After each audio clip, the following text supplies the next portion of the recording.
अपने अपने सुंदर विचारों की साकल तैयार करो, ठीक है ना। विचारों की साकल बना के तैयार करो, और जैसे ही सुंदर विचारों की साकल हाथ में आएगी तो याद रखना, उस समन्वय की वेदी पर जो भी बैठे होंगे उस सुंदर विचारों को अपने हाथ में लिए होंगे, तो निश्चित रूप से आपका प्रेम यज्ञ सफल हो जाएगा, क्योंकि उसमें अहंकार की आहुति पड़ जाएगी। अहंकार सदा सदा के लिए समाप्त हो जाएगा। जब अहंकार की आहुति पड़ जाती है, अहंकार समाप्त हो जाता है, तो बोलो भाई, हमारे जीवन की हर समस्या का समाधान हो जाता है कि नहीं। अहंकार यदि समाप्त हो जाता है तो जितने प्रकार के दुख हैं वो सब समाप्त हो जाते हैं कि नहीं।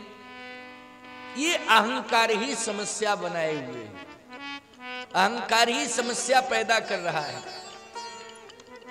एक नगर है जिसका नाम है जनकपुर। क्या नाम है? जनकपुर। जनकपुर की विशेषता क्या है? विशेषता ये कि जनकपुर में जितने भी अबाल वृद्ध नर नारी रहते हैं वो सब संत हैं। अब बताओ कितनी बड़ी विशेषता है जनकपुर की।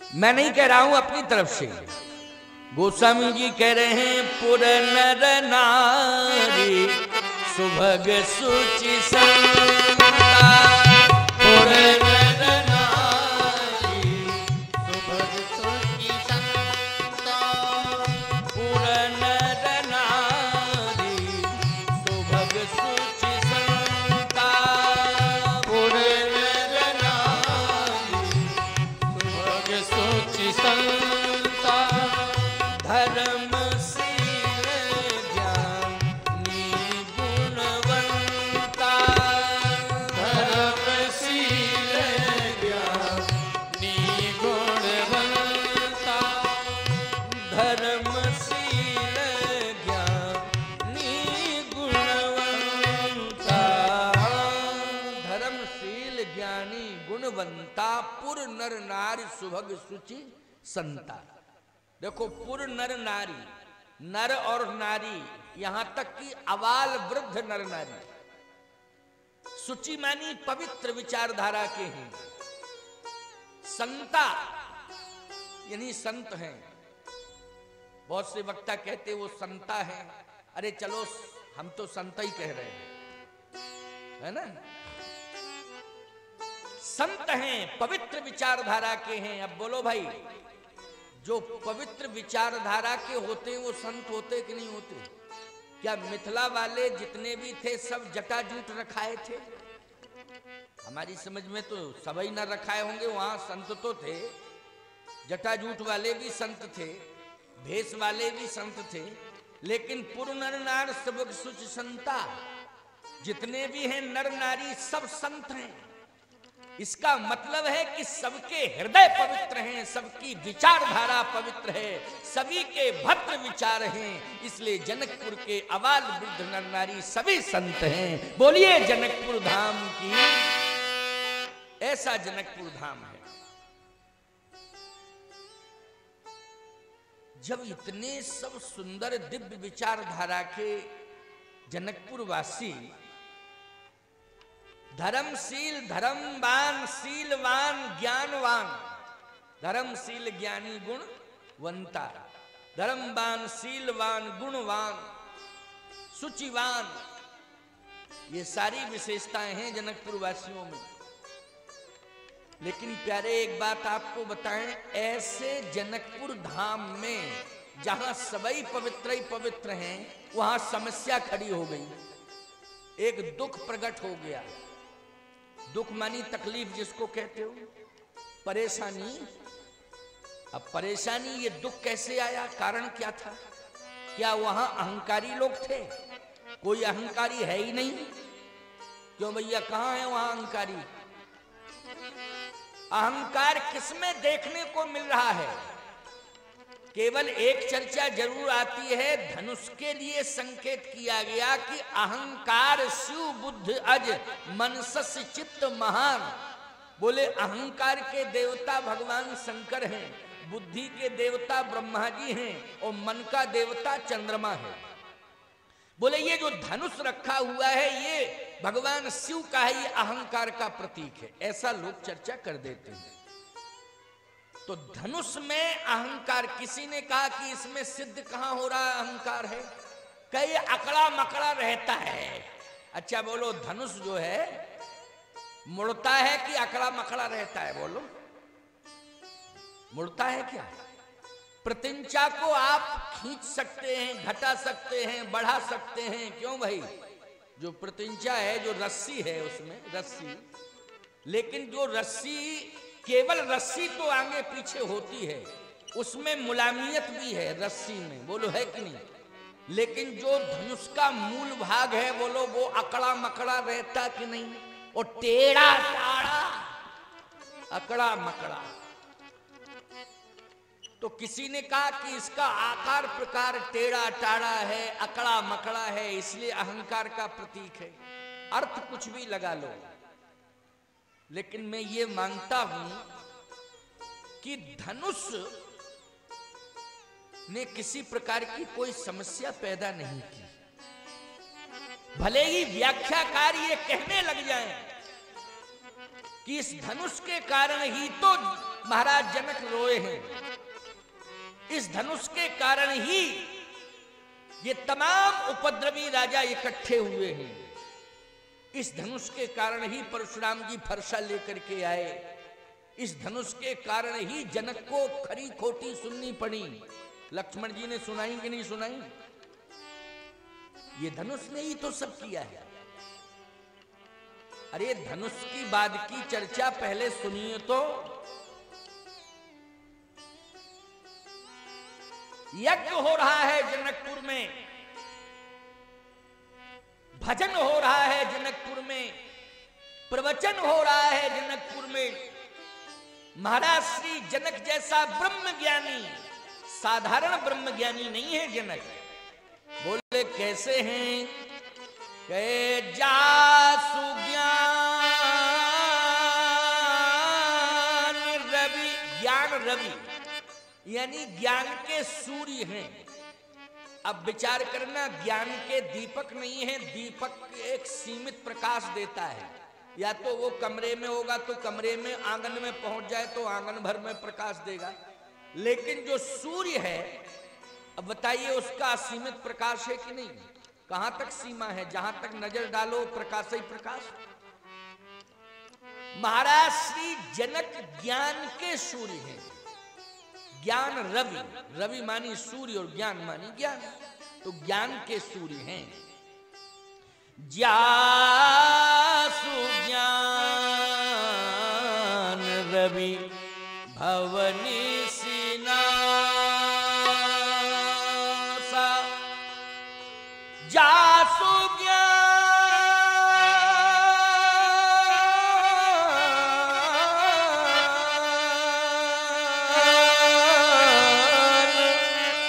रवि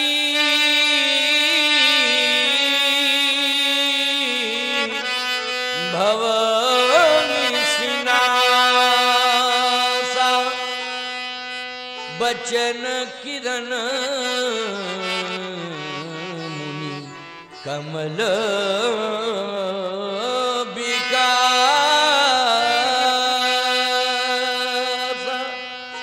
बचन किरण मुनि कमल विकासा, जासु ज्ञान रवि भवनि सिनासा।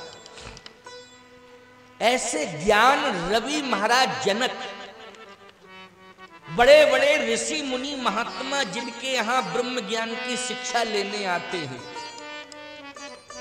आर्यावर्त में जहां जहां भी ज्ञानी ध्यानी मुनि महात्मा रहते हैं, सब वो जनकपुर में आते हैं, जनक जी महाराज से ब्रह्म ज्ञान की शिक्षा लेते हैं। ऐसे ज्ञानी जनक जिनमें अहंकार कहीं भी देखा ही नहीं गया, इतने बड़े ज्ञानी होने के बाद भी थोड़ा बहुत ज्ञान हो जाता है तो अहंकारी हो जाते हैं लोग, हो जाते हैं कि नहीं? लोग कहते हैं कि रावण बहुत बड़ा ज्ञानी था। अरे भाई होगा ज्ञानी, हम ये नहीं कहते कि नहीं था, लेकिन अभिमानी ज्ञानी से भी बड़ा अभिमानी था वो, था कि नहीं था?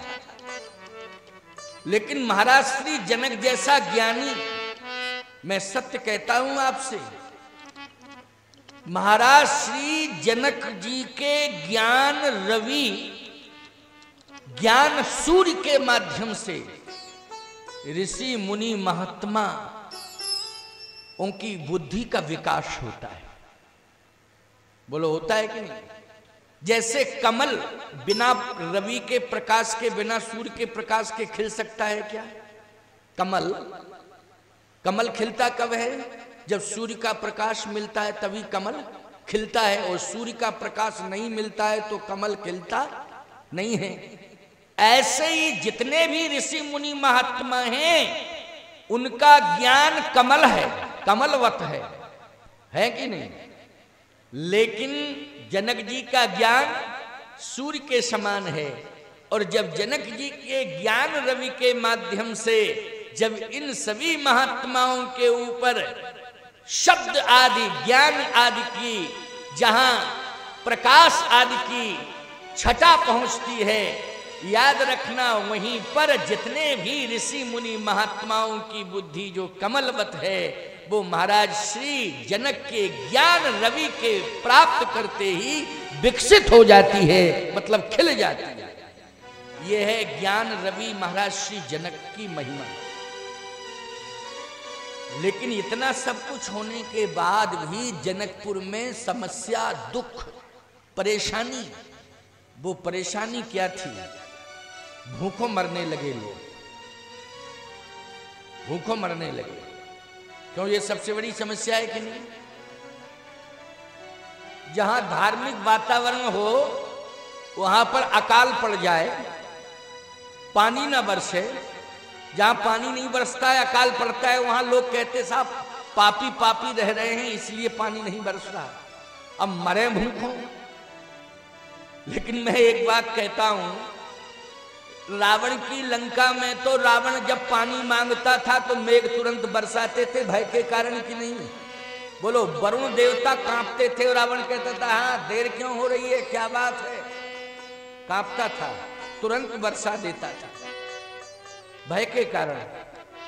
पवन को कहता था कि वायु मंद क्यों है, वायु तेज करो, पवन तेज कर देते, वायु मंद करो, मंद हो जाता था पवन। बोलो, ये रावण का भय, बोलो था कि नहीं? लेकिन जनक जी के यहां किसी प्रकार का कोई भय नहीं, भय मुक्त, धर्म युक्त, भय मुक्त समाज। लेकिन इसके बाद यह समस्या आई कि महाराज श्री जनक के यहां अकाल पड़ गया, पानी नहीं बरसा, सब भूखों मरने लगे।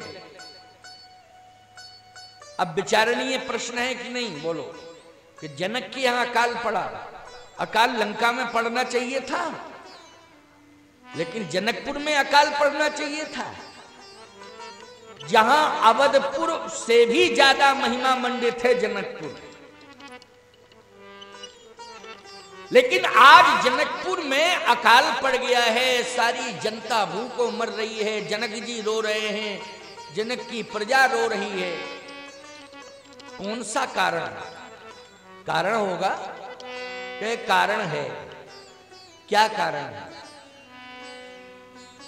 संत विद्वानों ने कहा कि जनक जी आपके यहां धर्म कर्म सत्कर्म सब होते हैं, और बुद्धि का तो आपके यहां सूर्य है। क्या है? ज्ञान रवि, बुद्धि का सूर्य, यानी उगता ही यहीं से है सूर्य। ज्ञान का सूर्य कहां से उगता है? जनकपुर से उगता है। जासु ज्ञान रवि भव निशिनासा, वचन किरण मुनि कमल विकासा, वचन किरण मुनि कमल विकासा। लेकिन आप परेशान क्यों हैं? जनक जी ने कहा हम इसलिए परेशान हैं कि हमारा प्रारब्ध बिगड़ा होगा। क्यों भैया? जब लोग यही कह देते हो, टाल देते हैं ये कह के कि सब कुछ ठीक ठाक कर रहे हैं, लेकिन फिर भी अगर बिगड़ रहा है तो प्रारब्ध मजबूर कर रहा है। महात्माओं ने कहा प्रारब्ध की बात क्यों कह रहे हो, वर्तमान पर विचार क्यों नहीं कर रहे हो? प्रारब्ध की बात कह करके आप मुक्त मत हो जाओ। आप पहले वर्तमान पर विचार करो कि वर्तमान की कंडीशन क्या है। जनक जी ने कहा कि वर्तमान में तो सब कुछ ठीक ही ठीक है, क्या गड़बड़ है। संत महात्माओं ने कहा कि और सब ठीक है लेकिन एक गड़बड़ी है। कहा क्या? बोले तुम्हारे राज्य में सब बुद्धिजीवी हो गए हैं लेकिन श्रमजीवी कोई नहीं है। सब बुद्धिजीवी हो गए, श्रमजीवी नहीं है कोई।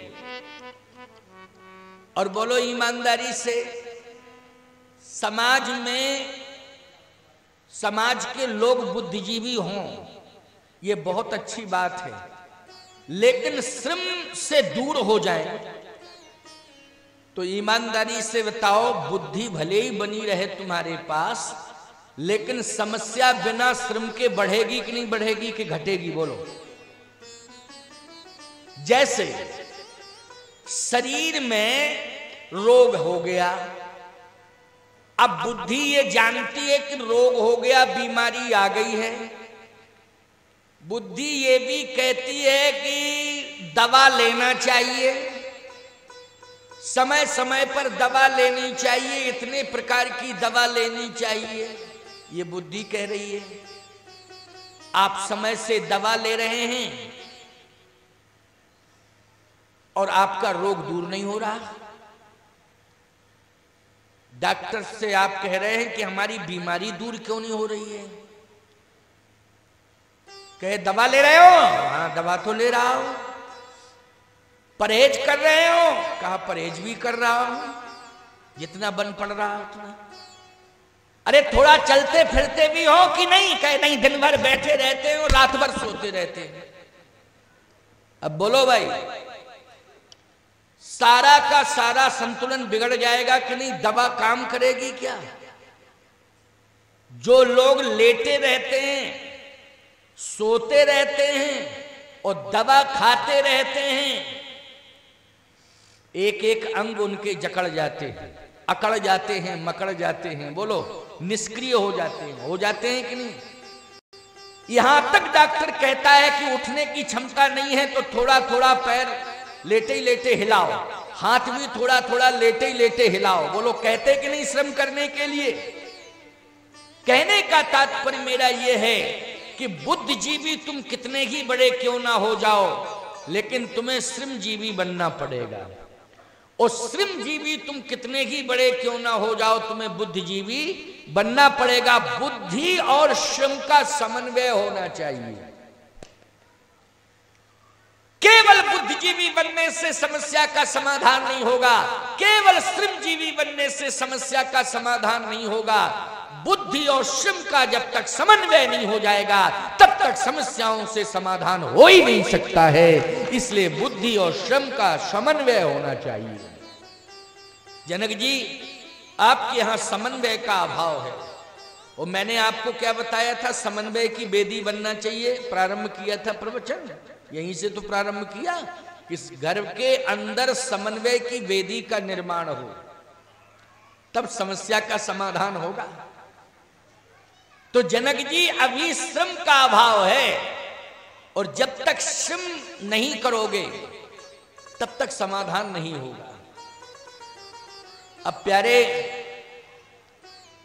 जनक जैसे ज्ञानी को बोलो, श्रम करना पड़ा कि नहीं करना पड़ा? करना पड़ा। और ऐसा वैसा श्रम नहीं। और सुन लो हमारी बात को ध्यान से। जनक जी ने ऐसा वैसा श्रम नहीं किया, जनक जी ने खुद स्वयं हल चलाया है। बोलो, कथा आती है कि नहीं आती है? ये कथा झूठी है क्या? ऐसे ही मन गढ़ंत है क्या? नहीं, ये प्रमाणित है। जनक जी ने हल चलाया। और याद रखना, अकेले नहीं चलाया हल, सुनैना जी के साथ चलाया है। पति पत्नी दोनों। ये राजा रानी हैं। राजा रानियों के यहां, राजाओं के यहां हल नौकर चलाते हैं कि राजा चलाते हैं? बोलो भाई, नौकर चलाते हैं कि नहीं? आजकल तो ट्रैक्टर वगैरह कृषि यंत्र बहुत सारे हो गए। पहले तो हल की परंपरा थी, राजा ने स्वयं हल चलाया और साथ में रानी सहयोग कर रही है, वो भी हल चला रही है। महाराज श्री जनक और महारानी सुनैना ये दोनों मिलकर के हल चला रहे हैं और हल चलाते चलाते चलाते चलाते श्रम जैसे ही बढ़ता गया तैसे ही जनकपुर की समस्या का समाधान होता गया। लेकिन पूर्ण समाधान कब हुआ? बोले जैसे ही हल का फल पृथ्वी के अंदर जो घट था, पृथ्वी के अंदर क्या था? घट था। उसी घट में सीता जी थीं, घट से प्रकट हुई है ना, उसी घट में सीता जी थी। जैसे हल चलाते चलाते चलाते चलाते हल का फल उस घट से टकराया और जैसे ही घट से फल टकराया तो उसी घट से शांति रूपी सीता प्रकट हो गई और झरझर झरझर झरझर पानी बरसने लगा। बोलिए जनक नंदिनी की। अब बताओ भाई, पानी कब बरसा? जब हल का फल घट से टकराया। लेकिन हल कब चला? जब श्रम हुआ। बोलो बिना श्रम के क्या जनक की समस्या का समाधान हुआ? नहीं हुआ। जब तक जीवन में श्रम नहीं करोगे, बुद्धि के साथ श्रम को नहीं जोड़ोगे, तब तक तुम्हारी समस्या का समाधान नहीं होगा। इसलिए श्रम से कभी दूर नहीं होना चाहिए। आज सबसे बड़ी कमी इस बात की है कि श्रम का अभाव है। किसान भी आज मेहनत करने में थोड़ा सा संकोच कर रहा है। किसान ये कह सकते हैं कि महाराज नहीं, हम लोग मेहनत करने में कोई कटौती नहीं करते, कोई कंजूसी नहीं करते, क्यों करेंगे, हमारा धंधा ही है किसानी का। और आप कह रहे कि अरे भाई मैं ये नहीं कह रहा हूं कि आप खेती नहीं करते हैं, लेकिन मैं सत्य कह रहा हूं कि हल के माध्यम से जब खेती होती थी तो अधिक श्रम होता था।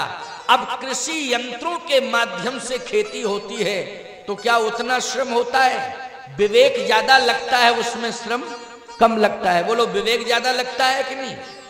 कि कितना खाद डाला जाए, कितना बीज डाला जाए, किस किस्म का बीज होना चाहिए। क्यों भाई? ये सारे के सारे विवेक से आप बुद्धि से निर्णय लेते हो, लेकिन श्रम का अभाव है। मैं एक बात कहना चाहता हूं, इतना ही श्रम करना शुरू कर दो तो वही खेत खलियान तुम्हारे लिए भगवान बन जाएगा। आपको कितना, आप ब्रह्म मुहूर्त में जगें और जा करके आप एक बार चाहे मॉर्निंग वॉक हो के रूप में स्वीकार कर लें और चाहे उसे आप श्रम के रूप में स्वीकार कर लें। आप सुबह जागें और एक बार आप अपने खेत की मेड़ पर पहुंच करके पूरे खेत का राउंड दे दें और प्रणाम कर लें उसे कि आप हमारे अन्नदाता हो। क्यों भाई, है ना अन्नदाता वो? बोलो जल्दी। अन्न को कौन देता है? खेत देता है कि नहीं देता है? आपने अगर उसको प्रणाम कर लिया कि आप मेरे अन्नदाता हैं, आप उठते हैं, भूमि को प्रणाम करते हैं, पृथ्वी को प्रणाम करते हैं, आप जो है माता पिता घर में हैं उन्हें प्रणाम करते हैं, या बुजुर्गों से राम राम सीता राम करते हैं, लेकिन एक बार गांव की भूमि पर आप रहते हैं अगर, तो आपको अपने खेत की मेड़ पर जाकर के नित्य ही प्रणाम करना चाहिए। सुबह जरूर जाना चाहिए और प्रणाम करके उस खेत से, उस मिट्टी को उठा के माथे से लगाना चाहिए, क्योंकि वो मिट्टी नहीं है, याद रखना, वो चंदन से भी ज्यादा महत्वपूर्ण है। वो खेत नहीं है, आपका अन्नदाता है। देखो फिर वो खेत जागृत अवस्था में हो जाएगा प्यारे। जागृत अवस्था में आपका खेत होगा और खेत हृदय से आपको स्वीकार करेगा। और जितने भी प्रकार के समसामयिक रोग जो हावी होते हैं, मैं सत्य कहता हूं उसके लिए उन रोगों से आपको लड़ने की जरूरत नहीं है, खेत की मिट्टी ही उन रोगों से लड़ने के लिए पर्याप्त होगी, ये मेरा आत्मविश्वास बोल रहा है। लेकिन उस मिट्टी को सम्मानित तो करो। क्यों भाई, अगर आप सम्मानित ही नहीं कर रहे हैं तो आप क्या आशा अपेक्षा कर रहे हैं? इसलिए ये बात मैं प्रबल दावेदारी के साथ कह रहा हूं, क्योंकि यहां किसान बंधु ज्यादा बैठे हुए। बोलो भाई, किसानों की संख्या ज्यादा है ना, इसलिए मैं इस बात को कह रहा हूं। उस मिट्टी का सम्मान करना सीखो। जिस मिट्टी पर तुम हल चलाने जा रहे हो, क्या पहले तुम्हें प्रणाम करने का अधिकार नहीं है? बोलो भाई, केवल लेने का ही अधिकार है। कल की कथा में मैंने कहा था, कर्तव्य से अधिकार मिलता है। कर्तव्य से जब अधिकार मिलता है और अधिकार पाने के बाद सम्मान अपने आप बढ़ जाता है। बोलो, बढ़ जाता है कि नहीं बढ़ जाता है? ठीक इसी प्रकार से तुम मिट्टी का सम्मान करना सीखो। मिट्टी का सम्मान करना सीखोगे तो मिट्टी हर प्रकार से तुम्हारी समस्या का समाधान करेगी। उसे तुम साधारण मत मानो।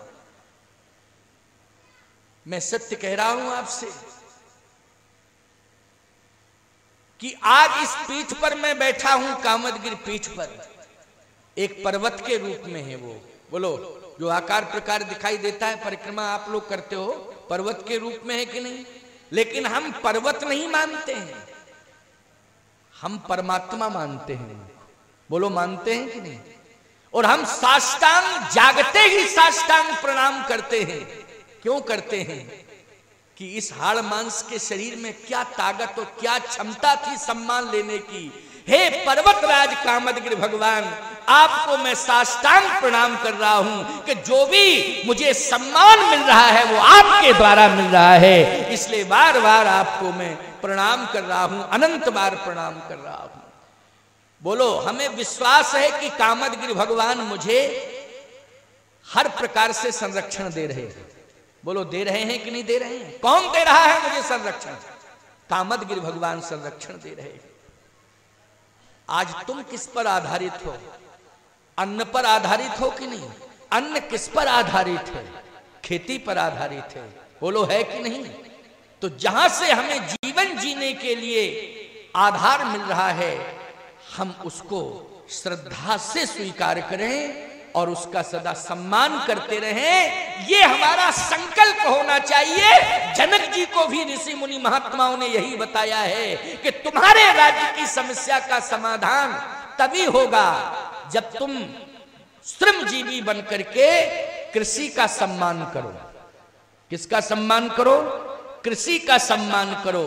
और जनक, में विश्वास के साथ कहता हूं कि तुम्हें आज जो भी दुख प्रतीत हो रहा है, जो भी तुम्हारे राज्य में समस्या है, तुम्हारे जीवन में समस्या है, उसका समाधान तुम्हारे राज्य की संपत्ति नहीं कर पाई, तुम्हारे बेटे नहीं कर पाए हैं। लेकिन मैं सत्य कह रहा हूं महाराज श्री जनक, एक बार जरा श्रम करके देखो और पृथ्वी मां का सम्मान करो। अपने राज्य की मिट्टी को माथे से लगाओ। यही मिट्टी तुम्हें एक संपत्ति के रूप में पुत्री प्रदान करेगी, जो पुत्री सारी जनकपुर की समस्या का समाधान नहीं बल्कि संपूर्ण ब्रह्मांड की समस्या का समाधान करेगी। तो बोलो, इस मिट्टी ने, जनकपुर की मिट्टी ने जनक जी को पुत्री दी कि नहीं दी? दी पुत्री। और वो पुत्री केवल जनकपुर की समस्या का समाधान नहीं बनी, पूरे ब्रह्मांड की समस्या का समाधान बनी। उद्भव स्थिति संहार कारणीम क्लेश हारणीम सर्वश्रेयस्करीम सीताम नतोहम राम बल्लभाम। बोलो, ये जनकपुर की मिट्टी से मिली शक्ति। किससे मिली शक्ति? बोलो, मिट्टी से ही तो शक्ति मिली, जो पूरे ब्रह्मांड को तुष्टि पुष्टि संतुष्टि दे रही है। ये मिट्टी से प्राप्त हुई है प्यारे। और मिट्टी के साथ श्रम का संबंध है। बोलो, है कि नहीं? श्रम जोड़ना पड़ेगा, श्रम करना पड़ेगा। इसलिए सबसे बड़ी उपलब्धि महाराज श्री जनक को समन्वय से मिली है। कब? जब बुद्धि और श्रम दोनों का समन्वय कर दिया तो सबसे बड़ी शक्ति महाराज श्री जनक को मिल गई और सबसे बड़ी भक्ति और सबसे बड़ी मुक्ति मिल गई। वो है भगवती श्री जानकी।